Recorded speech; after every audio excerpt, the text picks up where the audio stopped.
নমস্কাৰ তোমালোক সকলোকে আমাৰ ইউটিউব চেনেলৰ অন্য এটা ভিডিঅ'লৈ স্বাগতম জনাইছোঁ। তো আজি আমি জাতীয় বিদ্যালয় অষ্টম শ্ৰেণীৰ গণিতৰ দ্বিতীয় অধ্যায়ৰ দ্বিতীয় অনুশীলনী অৰ্থাৎ 2Bৰ আমি 4 নম্বৰ প্ৰশ্নকেইটা কৰিবলৈ চেষ্টা কৰিম। ঠিক আছে, তো আমাৰ 4 নম্বৰ প্ৰশ্নটো হৈছে এনে ধৰণৰ যে আমাক দিয়া আছে, কি দিয়া আছে তোমালোকৰ a/b সমান -7/8 আৰু লগতে দিয়া আছে c/d ইকুৱেল টু 11/12 আৰু আমাক দিয়া আছে e/f ইকুৱেল টু -8/15 এইখিনি আমাক দিয়া হৈ আছে। ঠিক আছে, তো এতিয়া আমাৰ যিটো 1 নম্বৰ অৰ্থাৎ a নম্বৰৰ যিটো প্ৰশ্ন সেইটো হ'ল a/b plus c/d equal to c/d plus a/b। এইটো আমি কি কৰিব লাগে, সত্যাপন কৰিব লাগে, অৰ্থাৎ এই মানকেইটা a/b c/d e/f ইয়াত বহাই চাব লাগে। বহাই চোৱাৰ পিছত বাওঁফালৰ লগত সোঁফাল হৈছে নাই সেইটো আমি চেক কৰিব লাগে। তো ইয়াত আমি বহাই চাওঁ। ঠিক আছে, প্ৰথমে আমি বাওঁফালটো কৰিব লাগিব। বাওঁফালে আমাৰ আছে কি a/b প্লাছ c/d। তো ইয়াত তোমালোকে a/b ঠাইত কি বহাব লাগিব, -7/8 আৰু c/d ঠাইত কি বহাব লাগিব, 11/12 বহাব লাগিব। ঠিক আছে, তো এতিয়া 8 আৰু 12 তোমালোকে কি ল'ব লাগিব, লসাগু ল'ব লাগিব। তো 8 আৰু 12 লসাগু হ'ব তোমালোকৰ 48। 8 6 গুণ 48, 12 4 গুণ 48। তো 8 48ক কেইবাৰ হৰণ যাব, 6 বাৰ হৰণ যাব। তো 6টো সেই 7ৰ লগত পূৰণ হ'ব, 6 7 গুণ কিমান হ'ব তোমালোকৰ 42। তাৰপিছত 12 48ক 4 বাৰ হৰণ যাব, 4টো 11ৰ লগত পূৰণ কৰা কি হ'ব 44। তো তাৰপিছত যদি চোৱা এতিয়া এটা মাইনাছত আছে এটা প্লাছত আছে, তো 44ৰ পৰা 42টো মাইনাছ কৰি দিয়া, এনচাৰ হ'ব তোমালোকৰ 2 আৰু তলত থাকি যাবগৈ 48। তো 2য়ে 48ক কাটা গ'লে কিমান হৈ যাব তোমালোকৰ 1/24, অৰ্থাৎ বাওঁফালটো হ'ল তোমালোকৰ 1/24। তো এতিয়া আমি সোঁফালটো কৰিব লাগিব।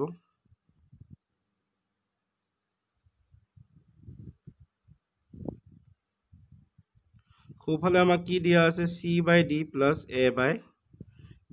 তো ইয়াত তোমালোকে এতিয়া c/d ঠাইত কি বহাবা, c/d ঠাইত তোমালোকে বহাব লাগিব 11/12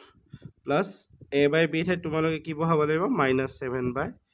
যিহেতু ইয়াত মাইনাছ আছে ব্ৰেকেট এটা দিয়া, পিছৰ নাম্বাৰটোৰ মাইনাছ এটা থাকিলে ব্ৰেকেট এটা দিয়াটো প্ৰয়োজন। তাৰপৰা 11/12 ব্ৰেকেটটো আঁতৰাই দিয়া, প্লাছে মাইনাছে পূৰণ হয় তোমালোকৰ হ'ব 7/8। ছেম একে নিচিনাকৈ 12 আৰু 8ৰ লসাগু লোৱা, কিমান হ'ব 48। তো 12য়ে 48ক কেইবাৰ হৰণ যাব, 4 বাৰ। 11ৰ লগত পূৰণ কৰা, 4 11 গুণ কিমান হ'ব তোমালোকৰ 44। আৰু সিফালে যদি চাওঁ 8য়ে 48ক কিমান বাৰ হৰণ যাব, 6 বাৰ হৰণ যাব। তো গতিকে 6টো 7ৰ লগত পূৰণ কৰি দিয়া, 6 7 গুণ কিমান হৈ যাব 42 হ'ব। তো এতিয়া যদি তোমালোকে চোৱা 44ৰ পৰা 42 গ'লে 2 থাকিব আৰু তলত থাকিলে 40। তো কাটা যেতিয়া যাব তোমালোকৰ হৈ যাব 1/24, কাৰণ 2 24 গুণ কিমান হয় তোমালোকৰ 48 হয়। তো অৰ্থাৎ ইয়াত যদি আমি চাওঁ দুইটা ছাইড সমান হৈছে, বাওঁফাল আৰু সোঁফালটো কি হৈছে, সমান হৈছে। তো গতিকে আমি কি ক'ব পাৰিম যে এই সূত্ৰটো বা এই ধৰ্মটো কি হয়, সত্যাপন কৰা হৈছে আৰু ইয়াৰ বাওঁফালৰ লগত সোঁফালটো কি হৈছে, আমাৰ সমান হৈছে। হ'ল। তো তাৰপিছত আহিলে আমাৰ বি নম্বৰ প্ৰশ্নটো। বি নম্বৰ প্ৰশ্নটোত আমাক কৈছে যে a/b plus c/d plus e/f equal to a/b plus c/d plus e/f। তো ইয়াত আমি বাওঁফালটো লিখিম। বাওঁফালটো লিখিলে আমাৰ কি হ'ব, প্ৰথমে আমি বাওঁফালটো কৰিব লাগিব। বাওঁফাল আৰু সোঁফালটোৱে যিহেতু মিলাব লাগে, a/b প্লাছ c/d, ইয়াত প্লাছ চিন দিয়া e/f। প্ৰথমে আমি বাওঁফালটো লিখি ল'ম। তো a/bৰ মান আমাক কিমান দিয়া হৈছিলে, 7/8। তো 7/8 বহাই দিয়া। বাকী ইয়াত যদি চোৱা c/dৰ মান দিয়া হৈছিল তোমালোকক 11/12 আৰু প্লাছ e/f অৰ্থাৎ -8/15। তো এইটো তোমালোকে ব্ৰেকেটৰ ভিতৰত ৰাখা। তাৰপিছত 8 আৰু 12ৰ লসাগু তোমালোকৰ কিমান হ'ব, 48 হ'ব। 8য়ে 48ক 6 বাৰ হৰণ যাব। তো 6টো 7ৰ লগত পূৰণ কৰি দিয়া, 6 7 গুণ 42। তো 12য়ে 48ক 4 বাৰ যাব, 11ৰ লগত পূৰণ কৰি দিয়া, 4 11 গুণ 44 তো ইয়াত থাকিব প্লাস আৰু প্লাসে মাইনাসে পূৰণ হৈ পেলাই তোমালোকৰ কি হ'ব -8/15 হ'ব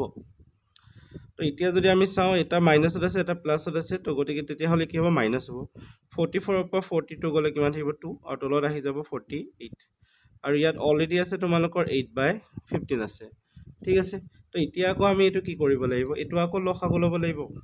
তাৰ আগতে আমি এটো কাটিব পাৰিম 2 এ 48 কেবাৰ কাটা যাব 24 বাৰ কাটা যাব তো বাকি থাকি যাব তোমালোকৰ 1/24 আৰু -8/15 ঠিক আছে এতিয়া 1/24 আৰু -8/5 টো তোমালোকে বিয়োগ কৰিব লাগিব তাৰ কাৰণে তোমালোকে 24 আৰু 15 কি কৰিব লাগিব লসাগু ল'ব লাগিব 24 আৰু 15 লসাগু ল'লে দুবাৰ যাব দুবাৰ নহয় তিনিবাৰ দিয়া 3 8 গুণ 24 3 8 গুণ 24 3 5 গুণ 15 আৰু না যায় আৰু তো গতিকে ইয়াত যদি আমি চাওঁ 3 8 গুণ 24 24 5 গুণ হ'ব তোমালোকৰ 120 ইয়াৰ লসাগু আহিব 120 তো 24 এ 120ক 5 বাৰ হন যাব 5 ওপৰত আহিব 15 ইয়াক যাব তোমালোকৰ 8 বাৰ যাব 8 টো আকৌ 8 ৰ লগত পূৰণ হ'ব 8 গুণ 64 অৰ্থাৎ 64 তো 64 বা 5 মাইনাস কৰি দিয়া তোমালোকৰ কিমান হ'ব 59/120 আৰু আগত কি আহিব তোমালোকৰ মাইনাস চিন আহিব ঠিক আছে তো গতিকে আমাৰ শেষৰ এনসাৰটো হ'ব -59/120 এতিয়া আমি ৰাইট সাইডটো কৰিব লাগিব বাওঁফালটো কৰিলো ৰাইট সাইডটোৱে কি ওলাই আমি হেতু চেক কৰিব লাগিব ঠিক আছে তাৰ পিছত আহিলে আমাৰ খুফালত তোমালোকে e/f ৰ ঠাইত কি বহাব লাগিব -8/15 প্লাস c/d ঠাইত তোমালোকৰ কি হ'ব 11/12 প্লাস e/f ৰ ঠাইত তোমালোকৰ আকৌ কি হ'ব এটো পাতাটো ভুল হলে এটো পাতাটো ভুল হৈছে আকৌ এবাৰ পাতিছো মই খুফালটো আকৌ এবাৰ পাতিছো পাতি লোৱা ভুল হৈছে তো ইয়াত তোমালোকৰ হ'ব a/b plus c/d plus e/f ঠিক আছে তো ইয়াত a/b ঠাইত তোমালোকৰ কি আহিব -7/8 আৰু প্লাস c/d ঠাইত তোমালোকৰ কি আহিব 11/12 আৰু e/f ৰ ঠাইত তোমালোকৰ কি আহিব -8/15 তো মাইনাস থকাৰ কাৰণে আমি দুবাৰ ব্ৰেকেট দিব লাগিব তাৰ পিছত আমি যদি চাওঁ 7/8 টো তেনেকেই থাকিলে তাৰ পিছত তোমালোকৰ -8 ৰ লগত প্লাসটো কি হৈ যাব ইনটু হৈ যাব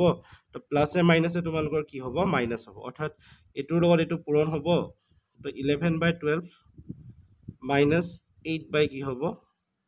15 এটা ভিতৰৰ ব্ৰেকেটৰ ভিতৰত যিকিটা নাম্বাৰ আছে সেইকিটা আকৌ আমি কি কৰিব লাগিব বিয়োগ কৰিব লাগিব তো 12 আৰু 15 ৰ লসাগু কিমান আহিব তোমালোকৰ 60 12 এ 60ক 5 বাৰ হন যাব 11 ৰ লগত পূৰণ হ'লে তোমালোকৰ হ'ব 5 15 15 এ 60ক 4 বাৰ যাব 8 ৰ লগত পূৰণ হ'লে হ'ব 32 তো এতিয়া আমাৰ বাকি থাকিব -7/8 প্লাস 55 ৰ পৰা 32 টো মাইনাস কৰি দিয়া তোমালোকৰ এনসাৰ আহিব তোমালোকৰ 23 তো ইয়াত হৈ গ'ল 60 ঠিক আছে তো এতিয়া আকৌ তোমালোকে 60 আৰু 80 কি ল'ব লাগিব লসাগু ল'ব লাগিব এইখিনি যদি আমি কৰি চাওঁ 60 আৰু 80 ৰ লসাগু 60 আৰু 8 ৰ লসাগু কৰি চাওঁ 2 30 গুণ 60 2 4 গুণ 8 2 15 গুণ 30 2 2 গুণ 4 আৰু হৰণ নাযায় আৰু তো এইকিটা আমি পূৰণই কৰিব লাগিব 2 2 গুণ 4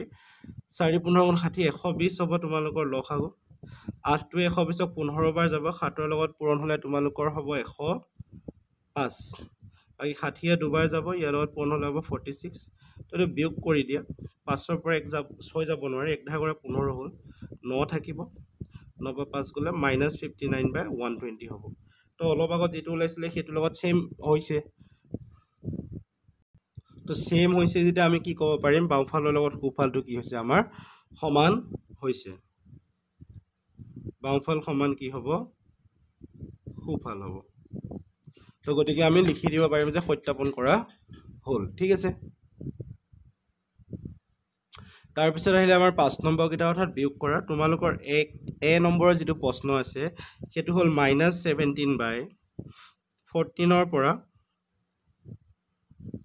কি বিয়োগ কৰিব লাগে 13/14 ঠিক আছে এটোটো একেবাৰে সহজ বিয়োগ কৰিবৰ কাৰণে কাৰণ তলৰ হৰকিটা কি হৈছে একে হৈছে আৰু তলৰ হৰকিটা যদি একে হৈ থাকে বিয়োগ কৰিবৰ কাৰণে একেবাৰে ইজি ঠিক আছে প্ৰথমে আমি পাতি লম মাইনাস চিনটো দি লোৱা যেহেতু ইয়াৰ পৰা বিয়োগ কৰিব দিছে গতিকে মাজত মাইনাছ চিন আহিব 13/14 তো এতিয়া যদি চোৱা হৰকেইটা একেই আছে তো 14 আৰু 14 লসাগু 14 আহিব 14 14ক এবাৰ হৰণ যাব ওপৰটো সেম থাকিব সেইকাৰণে -17 তাৰপৰা 14 14ক এবাৰে হৰণ যাব এগুণ 13 হ'ব তেনেকৈ ভাবিব পাৰা নহ'লে যেতিয়া হৰটো একে থাকিব তোমালোকে এই দুটা হৰৰ পৰা এটা হৰ পাতি দিবা আৰু ওপৰৰ নাম্বাৰকেইটা এজ ইট ইজ পাতি দিবা হৈ যাব তো 17 লগত তোমালোকে 13 যোগ কৰা দুইটাতে মাইনাছ আছে দুইটাতে মাইনাছ থাকিলে নাম্বাৰকেইটা যোগ হ'ব তো -30 ডিভাইডেড বাই 14 2 কাটা যাব 2 7 গুণ হ'ব তোমালোকৰ 14 আৰু 2 15 গুণ হ'ব 60 তো প্ৰথমটোৰ এনসাৰ আহিব তোমালোকৰ -15/7 তাৰপিছত আমাৰ বি নম্বৰ প্ৰশ্নটো হ'ব যে 19/24 পৰা 19/24 পৰা -11/21 এইটো কৰিব লাগে ঠিক আছে তো এইটো সেম তেনেকুৱা একেই হ'ব 19/24 মাইনাছ আকৌ ইয়াত মাইনাছ হ'ব -21 যেটা ডবল মাইনাছ থাকিব আমি ব্ৰেকেট দিম এটা তো এতিয়া তোমালোকে প্ৰথমে মাইনাছ ইনটু মাইনাছ কৰিব লাগিব 19/24 মাইনাছে মাইনাছে প্লাছ হ'ব প্লাছ হৈ পেলাই হ'ব তোমালোকৰ 11/21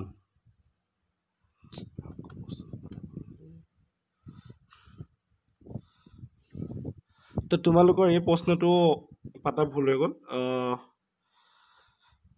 এইটো এটা এক্সট্ৰা প্ৰশ্ন হিচাপে ধৰি লোৱা তোমালোকে কাৰণ এইটো বেলেগ মই 6 নম্বৰৰ প্ৰশ্নটো বাৰ পাতি দিলোঁ ঠিক আছে তো এইটো এটা বেলেগ ধৰণৰ প্ৰশ্ন বুলি ধৰি লোৱা আৰু বেলেগ মানে যদি বেলেগ এটা প্ৰশ্ন আহে তেতিয়া তোমালোকে এনেকৈ কৰিব লাগিব ঠিক আছে তো এতিয়া মই বি নম্বৰটো কৰি দিছোঁ যিটো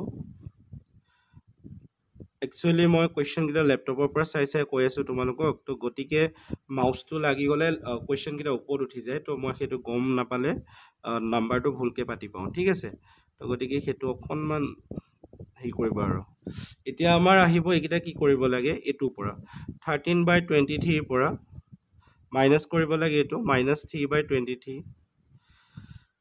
এইটো এনে আমি কৰিবই লাগিব পিছত আকৌ সেই আছে 6 নম্বৰটো যিহেতু এইটো 6 নম্বৰে বি প্ৰশ্নটো হয় গতিকে এইটো 6 নম্বৰৰ বি বুলি ধৰি ল'লেই হ'ল আৰু কাৰণ আমিতো কৰিবই লাগিব ন 6 নম্বৰ বিখিনি